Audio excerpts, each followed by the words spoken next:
Hello everyone! It has been a while since we have had an Instagram Live, but I'm very excited to bring Jessica Sander to you today to talk about some SEL tips as well as all about kind of like trauma-enforced teaching. So Jessica should be joining us soon. For those of you that don't know me, my name is Sarah Krajewski. I am an elementary art educator as well as a writer and content creator for the Art of Education University. Hello, Deanne. Fun fact, Jessica is my cousin. She's awesome, and she's a great resource. Once she started sharing more about some SEL things she was doing with her students as a school counselor, I set up a meeting with her right away, and I was like, Jessica, we gotta talk. So had already kind of connected, and I know she's going to have some really great things to share with you about why it's so important to have this conversation this year. So once Jessica comes on, we'll be talking a little bit about some of those questions and hopefully taking some questions from you.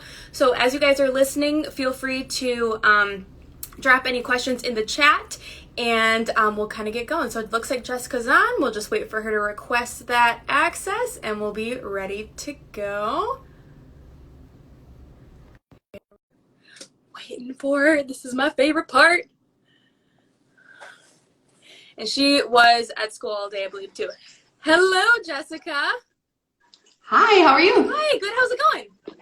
Not too bad. Good. How was school today? Oh, busy as ever. We are in our fourth week of school, so we're pretty well into the swing of things at this point. Yeah, you guys kind of have it figured out. At least figured out in right. loose terms. Figured out. Yes. So Jessica, so those of you that don't, people that don't really know about you and what you do, can you just tell us where you work, where you're from, kind of like what your position is, and how you are connected in the schools? Sure. So I currently live in Knoxville, Tennessee, but I'm from Wisconsin originally. And I've been an elementary school counselor this is my 7th school year. And I've always worked in elementaries. I absolutely love it. I have 2 elementary schools here in Knoxville that I serve.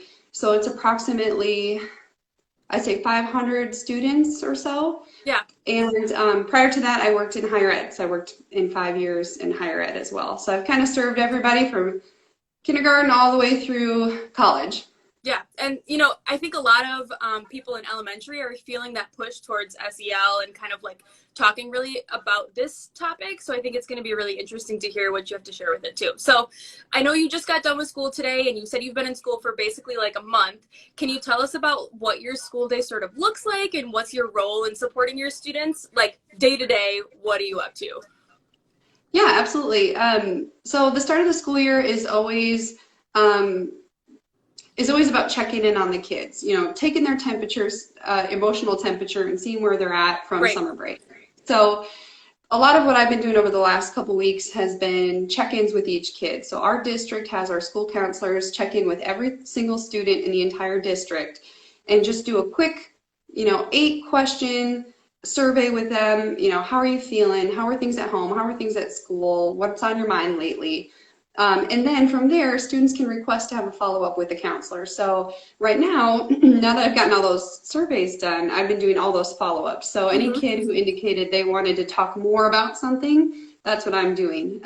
But once we really get into the swing of the school year, many of the people who are tuning in probably know, but school counselors teach, we do small groups, we do individual counseling, we do crisis interventions, we do school-wide programs to help support positive cultures in our buildings, and then we also support our staff and the community at large. Yeah, and I love that description too, because I personally feel like sometimes I'm in my own little world. I'm doing my art thing. Like a lot of the people in here right now are art teachers, and we're like doing what we know how to do. But there's so many other little components of our school environment that we don't maybe think about or connect with as much. So like knowing that there's this resource, pretty much every school hopefully has a school counselor that you can connect with, and then like being able to collaborate with each other and find those resources is going to be something that I think art teachers, it's like a perfect combination, right? I agree. We already are like emotionally connected, hopefully, with the whole school, likely, because so many of us see so many students, and there's kind of that natural like, you know, every teacher wants to support their students, but when you only see like a class or a homeroom, it's a little bit different. And same thing with those guidance counselors. You guys see everybody, and you know things that can help us support those kids. So I think that's a very good reminder about the fact that, like, if we haven't already connected with your school counselor, kind of like give them a little hey at the door and be like, Yes. hey, can we be buddies this year? You know, if not already. They would love that because counselors, yeah. I think we're buzzing around and our day is so different than most traditional educators that and we do sometimes feel like we're on an island. So when we know we have a supportive teacher, we kind of glue on to them and really stick with them and support them any way we can because we're just trying to make school a positive, healthy, safe place for all of our kids. And we want to partner with any teacher who has that same mission. Yeah, totally. And hopefully your school is filled with people like that too, Yes. where they're, you know, like that's obviously the perfect environment. But certainly like intentionally going to make that connection too is like literally having that conversation with your school counselor and saying, hey, I would love to do, you know, some projects, do some art things that kind of focus on like how our students, their well-being and what can that look like. And maybe like you can come in as a guest reader as a school counselor and like I can do a fun art project. You know, there's ways to collaborate that can be really powerful for the students also to see that like we work together as teachers too, and kind of modeling that. So that's really fun. Okay, so I was going to ask you, just because our topic of this chat today is heavy, right? Like that social emotional learning is such a huge part of what we need to focus on this year, if not maybe like the number one, right? Is really just making sure our kids are okay and being able to understand their feelings. And then also kind of gauging where our kids are at as far as like what kind of trauma is around us and how we're working through those issues. So if you could just help us kind of like define trauma or social emotional learning and just give us like a little bit of a recap on what that is in your world so we can understand how we can connect with that in the art world too. Yeah, absolutely.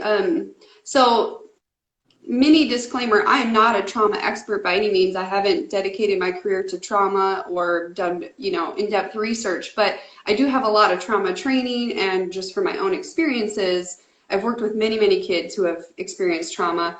And we also have a program that we use in Knox County called Building Strong Brains, and I'm a trainer for the district for that, and that's a trauma-informed approach to education. So I do have a background in it, and I enjoy it, learning about it. But really, trauma is, you know, any threat to our personal safety or the safety of those around us. Mm-hmm. It can be an acute situation, like a one-time threat, or it can be prolonged, like we're seeing right now. Yeah. So, as you alluded to, we're having a very long traumatic experience here with this ongoing pandemic. But then we're layering on so many other traumas, such as the historical trauma of racial injustice. We also have parts of the country that are experiencing extreme weather events. Those are very traumatic for communities. And then pair that with all the other, I hate to say, everyday traumas that kids experience in their homes or in their communities with violence and drug abuse, etc. Our kids are coming in with a lot this year. Yeah. And it can be very overwhelming for these students. We as staff are coming in with a lot this year. Now, in a traditional, you know, typical school year, we're going to have a portion of our student body who's been traumatized by something or has experienced some trauma. This year, it's almost like everybody is coming in with some like a baseline bit of trauma. Yes. Yeah. So the best way to operate this year is almost to just treat everybody as having experienced trauma, because you can't go wrong in that way, because you're always going to be looking at the student with that lens and using compassion as your focus and your first response to that student. Oh yeah, that's beautiful. Yeah, it's just it's like the universal design, you know, you design for one and it helps many. Same with this. You use that lens to view one, but you're going to help many. Right. So I think that's a beautiful way to put it is, you know, not lumping all of our kids together, but just knowing that we are all experiencing some sort of trauma, and it's different levels for each individual, and the kids are handling it differently, but that we need to be understanding towards that, and that, like you just said, kind of go through it with that lens of compassion and kindness and understanding, and knowing that there's probably not there might be an underlying reason why the student is acting the way that they are. So I think that that's really important too. Now, as an art educator, I mean, I'm pushing into classrooms right now because I'm like art on a cart, and I know like art teachers are kind of all over the place, as well as like educators. Things don't look normal, but is there any suggestions you have for like kind of, I know you said sort of treat everybody like they're having a traumatic experience, but like how can you identify a kiddo that you're like, hey, I'd love to kind of hone in on this kid. What steps do I take? Can I connect with my guidance counselor? Is that the best thing to do? And really make sure that like we see that there's something that needs addressing with those kids, and then what next steps do we do? You know what I'm saying? Yeah. So Okay.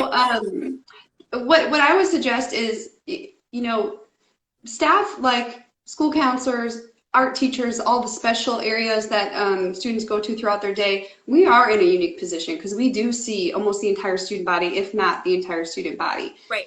We have the ability to really make connections and develop a relationship with every student. And that is going to be the key piece for any educator in determining next steps for a child, because that relationship that's built will allow you to identify when a student is experiencing trauma, because you're going to notice changes in behavior patterns. You're going to notice changes in affect and mood. And those are really big indicators for children. So oftentimes we'll see students who have an inability to focus or sit still, or they have impulse control issues that maybe weren't a problem previously, and all of a sudden you notice it cropping up. That could be a sign.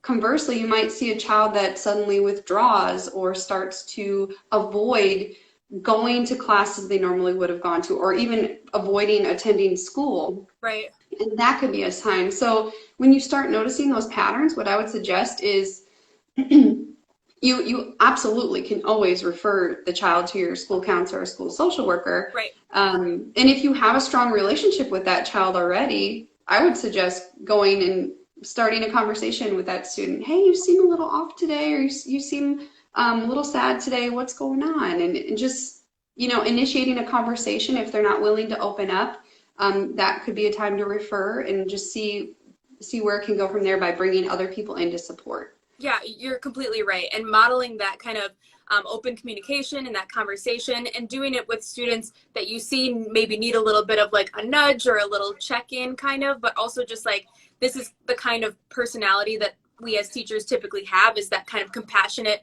loving, kind personality, and that naturally hopefully gives those kids kind of a safe place to feel like they can share something if they're a little bit off that day. And I think it's really important too, because I think like my personal goal is to make sure I'm checking in with my school counselor even more so that like when I see things, we're kind of continually open, have that open communication, but also just like those classroom teachers. So often, sometimes a specials teacher or like someone that maybe isn't in the classroom the entire day might see something, or like you said before, maybe another person is seeing something, and together we can kind of be multiple brains working to really hone in on what that kid needs and be like multiple checkpoints for our kids. Yes. So I think that's a really great reminder, is really just kind of like having that conversation, checking in, and putting that kindness and compassion first for our students too. So as far as, I know you mentioned, I'd love to hear a little bit more about the brain, what was it? Healthy brains? Building strong brains? Yeah, building strong brains, and like kind of what, how you start addressing trauma with students besides starting that conversation. Obviously, that's like the number one way to make that connection with your students. But what other ways do you feel like have been successful as far as like lessons you may have taught, or ways that you have, so it was like lesson ideas or your connection with the healthy brains? Healthy brains? Yeah, building strong brains. Building strong brains. Yeah, so that program is pretty awesome because it helps educators understand the brain science behind trauma and why we may react the way we do when after having experienced a traumatic event. And we really go into that fight, flight, or freeze mode. Yep. And that can manifest in so many different ways, especially for young children who may not have the vocabulary or the ability to communicate how they're feeling. We, as educators, we all know behavior is a form of communication. Same in this instance. that behavior is indicating something, and we need to be attuned to it so that we can help support the student. So basically, that program helps educators really understand the signs and signals, and then using that lens to approach the child, not in a punitive way, not in a judgmental way, but in an open, caring, supportive way. Nice. I would say other resources that that I personally am doing at school this year is, some people don't know this, but school counselors have national standards that we have to teach as well. So we teach like 95 school counseling standards that we're required to, introduce to the students each year. Mm-hmm. And I'm kind of pushing some of those aside a little bit, Sure. because traditionally at the beginning of the year we focus on being a good learner and classroom routines, etc. But I really wanted to open up the conversation of emotions right away. Yeah. So my first few lessons this year are going to be completely focused on emotions, how to cope with emotions. So anytime that art teachers or any other teacher can incorporate positive, healthy coping strategies into their classroom routines, Mm-hmm. whether that's a soft landing routine when they come into your room or into your space, or if it's a break in the middle of the lesson for a mindful minute, whatever it is, doing that over and over, the students will eventually learn that that's an okay thing to do, and a great thing to do when you're feeling overwhelmed. Yeah. So I'm really working on that right now with my classroom lessons and with my individual meetings with students, making sure they have one or two go-to coping skills for when they start to feel overwhelmed or stressed at school. That's perfect. And I think almost as if a student could identify what those coping skills were. I know we had an earlier conversation about how important it was for our students to be able to identify an adult that is important to them, that they know they can connect with, whether it's their classroom teacher or the secretary or a specials teacher or whatever it might be. But being able to identify an adult, I think it's almost equally as important to say, can you identify, can you tell me one or two things you might do if you're feeling a little bit frustrated, or something if you're feeling kind of freaked out or sort of stressed out, what could you do, so that those kids have that toolbox, right, of what they need and how they can solve their own problems sometimes, or at least know what the options are, because sometimes it's just a matter of they've never heard how to solve that problem. And so giving them that toolkit of, okay, you can take a break here, you can come and talk to me, you can kind of do a fidget or whatever it might be. There's obviously a lot of things there that I know you guys are you're really well versed on. Maybe you could tell us even some more, what you would list for kids as far as coping mechanisms. I think that is going to be so important for them, right? So let's do it. Can you list just a couple, what are your top suggestions for kiddos as far as what kind of coping mechanisms are going to be a good go-to in your classroom? So the number one, and this one it requires a little bit of teaching, but the number one always is going to be deep breaths. And I know there's some differing opinions on that, but the reason I like it, and it's my number one, is because it requires no materials, no anything. You can really take a deep breath anywhere. Right.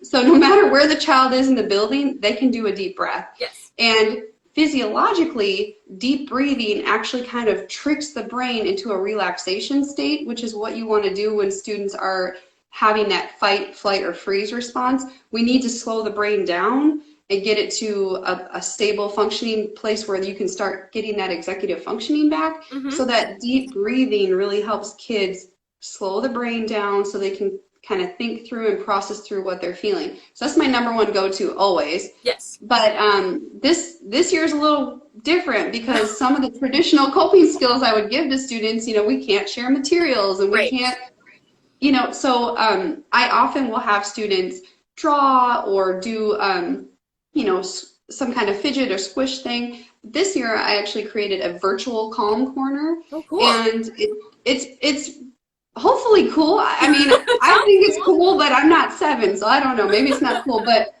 it's a great place to have just a quick couple little videos. This is something you could put on your, course page or Google Classroom, where there's a short 2-minute video, some breathing exercises, visualizations, even I have two daughters, and their favorite one right now is kaleidoscope. There's like hours and hours of YouTube kaleidoscope videos, Yes. and you can just kind of zone out for a couple of minutes. Right.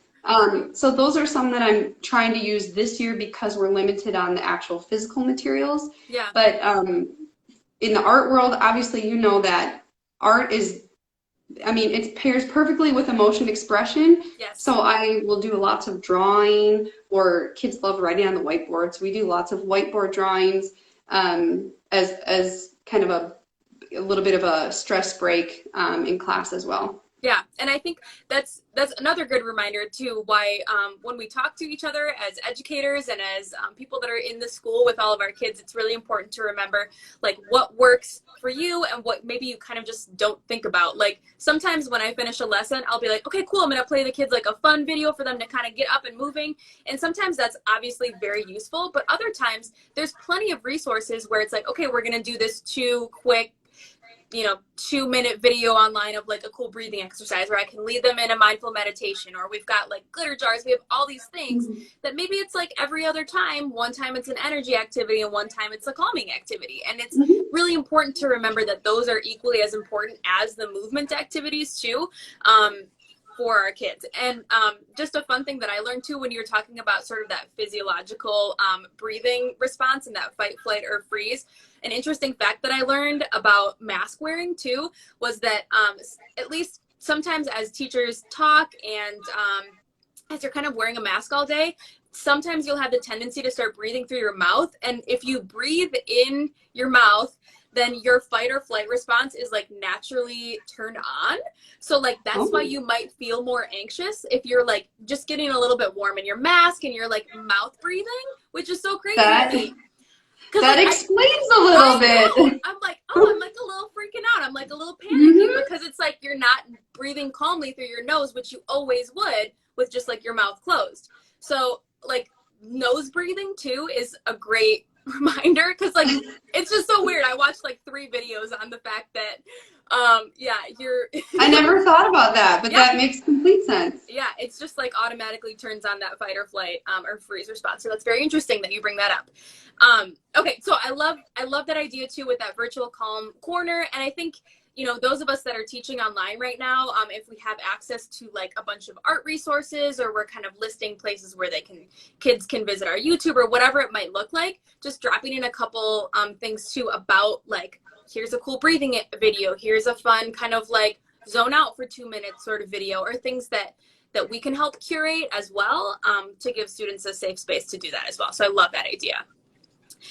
Do you have any, we kind of talked about it a little bit, but as far as like literally collaborating with other teachers, whether it's a classroom teacher or specifically an art teacher, do you have anything that you have done or that you would like to do, or that you think would be really cool, like teacher to teacher, that could be really powerful as far as an SEL lesson, or kind of like for trauma-informed teaching as well? Yes, I think, like we mentioned already, this is such a natural pairing because art is just a beautiful form of, emotional expression.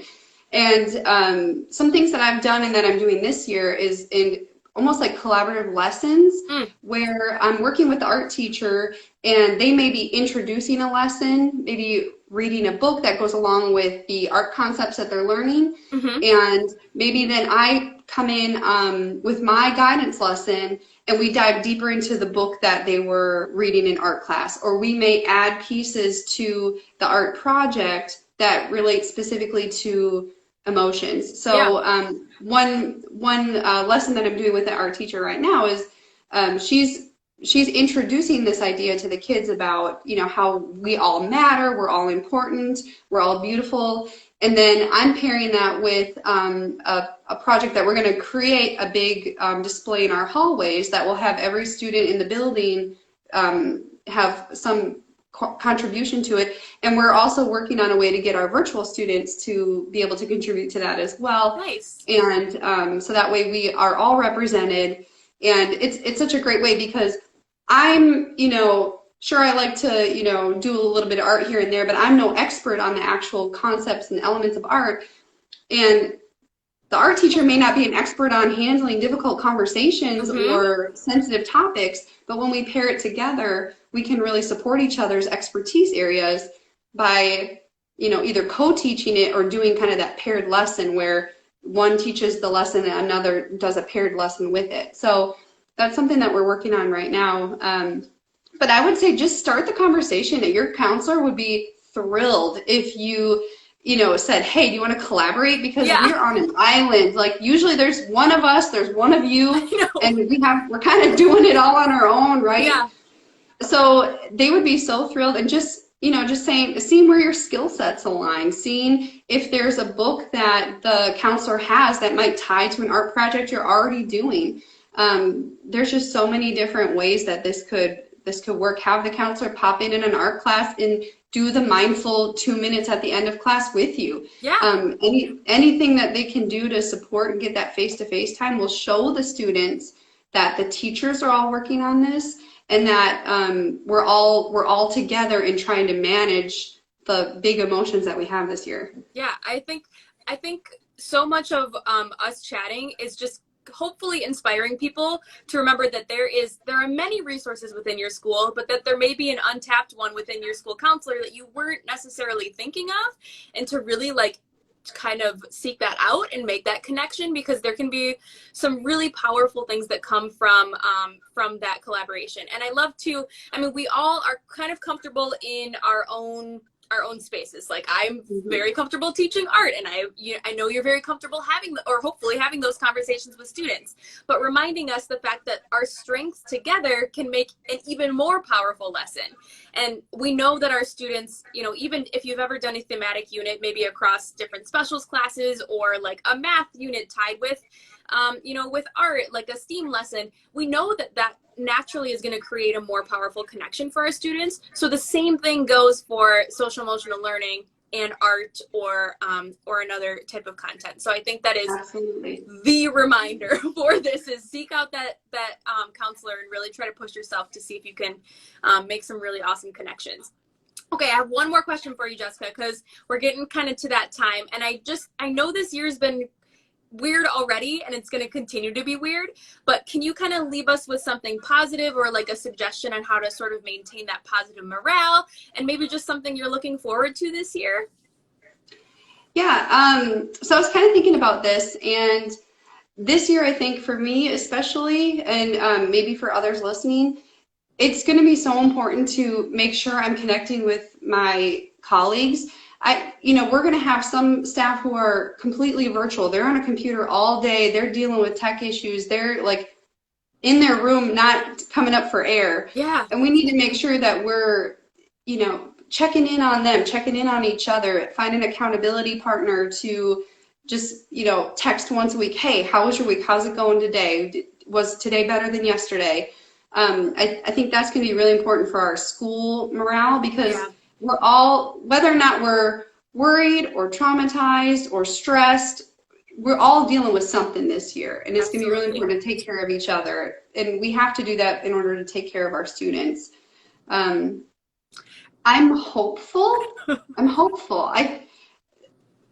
This year is just really different, and it feels different. Everybody will probably agree with that. It just feels different. But I am encouraged with the level of like go get itness. I don't know how to say that, but like people just like went ahead and they're going for it. Like they might not know a single thing about what they're being asked to do, and they are learning and they are growing professionally, and they are doing what they can to make this a good year for our students. And it's like super inspiring. And it's not to say it's not difficult, but it's just been really inspiring to see my colleagues working so hard, and to know that I'm not alone in working so hard. We're all trying to do the best we can, and so that's been really cool. Like my level of respect for my colleagues just like skyrocketed, because they're crushing it, and it's really hard, and they're doing it anyway. Yeah, I love it. I think everybody loves to hear that too, especially now when those words of affirmation just mean triple the amount,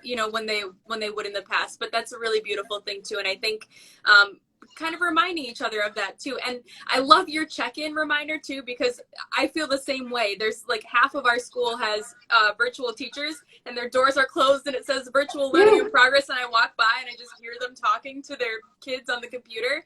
But it's like I haven't seen them since school started. So you're right, that connection has always been important, but the fact that maybe we're in the same building still, and that we really need each other. I mean, no one knows what it's like really except for us, but then the closest people next to it would be probably the people within our building as well, teaching, and doing the steps, doing the motions, and making sure we support each other, you're right, is #1 priority. So I love that.